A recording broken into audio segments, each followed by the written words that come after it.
नगरपालिका निवडणुकीच्या पहिल्या टप्प्यात काँग्रेसला बसलेल्या फटक्यानंतर काँग्रेसच्या नेत्यांमधील सुप्त संघर्ष टोकाला पोहोचण्याची शक्यता आहे। यात विधानसभेतील विरोधी पक्षनेते राधाकृष्ण विखे पाटील हे काँग्रेसच्या इतर ज्येष्ठ नेत्यांच्या टार्गेटवर आहेत।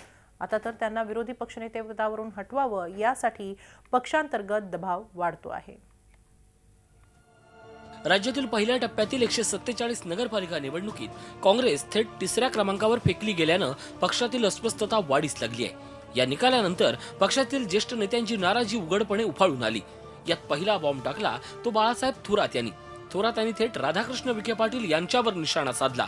विधानसभेतील विरोधी पक्षनेते पदाच्या कामगिरीवरच थोरात यांनी बोट ठेवलं। राधाकृष्ण विखे पाटील शेवटी त्यांची भूमिका सरकारच्या विरुद्ध किती तीव्र आहे हे पाहिल्यानंतर सर्व आम्ही सदस्य जे आहोत टीमचे सदस्य ते बोलणार आहे। जर त्यांचीच भूमिका संशयास्पद असेल तर आम्ही सरकारबरोबर वाईट व्हायचं, त्यांनी मात्र गोडी करायची असं असलं तर कुणीच बोलणार नाही। बाळासाहेब थोरात यांच्यानंतर पक्षातील इतर नेतेही विखे पाटलांबाबत नाराजी व्यक्त करू लागले। यापूर्वी नारायण राणे यांनीही राधाकृष्ण विखे पाटील यांच्या विधानसभेतील कामगिरीवर प्रश्नचिन्ह उपस्थित केलं होतं। नुकताच पार पडलेल्या हिवाळी अधिवेशनात विरोधी पक्षाची कामगिरी अगदीच सुमार होती। विरोधी पक्षातले विशेषतः काँग्रेसमधले आमदार आणि नेते याला सर्वस्वी विरोधी पक्षनेतेमधून राधाकृष्ण विखे पाटील यांना जबाबदार धरतायत। या अधिवेशनात विरोधी पक्षातील समन्वय दिसला नाही। त्याचबरोबर काँग्रेसमधीलच आमदार आणि नेत्यांमध्ये समन्वय ठेवायलाही विखे पाटील अपयशी ठरले। माजी मुख्यमंत्री पृथ्वीराज चव्हाण यांच्यासह पक्षाच्या काही आमदारांनी याबाबत अधिवेशन काळात अनेकदा नाराजी व्यक्त केली आहे। विधानसभेत कोणते मुद्दे चर्चेला घ्यावेत यावरूनही पक्षांतर्गत मतभेद यावेळी दिसून आले।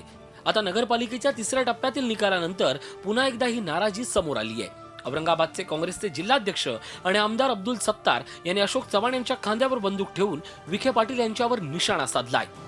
राधाकृष्ण विखे पाटील साहेब आमचे पक्षाचे विरोधी पक्ष नेते आहेत।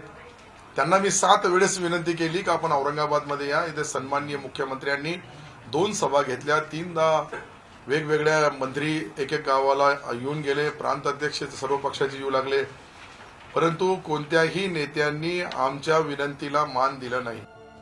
राज्यात भाजपा विरोधी वातावरण असतानाही सरकार विरोधात वातावरण निर्मिती करायला काँग्रेस कमी पडत असल्याचा दावा काँग्रेसचे आमदार खासगीत करतात। याला कमजोर विरोधी पक्षनेता जबाबदार असल्याचंही हे आमदार सांगतात। त्यामुळे आता विरोधी पक्षनेता बदलण्यासाठी काँग्रेसमध्ये अंतर्गत दबाव वाढत चाललाय। दीपक भातुसे, झी मीडिया, मुंबई।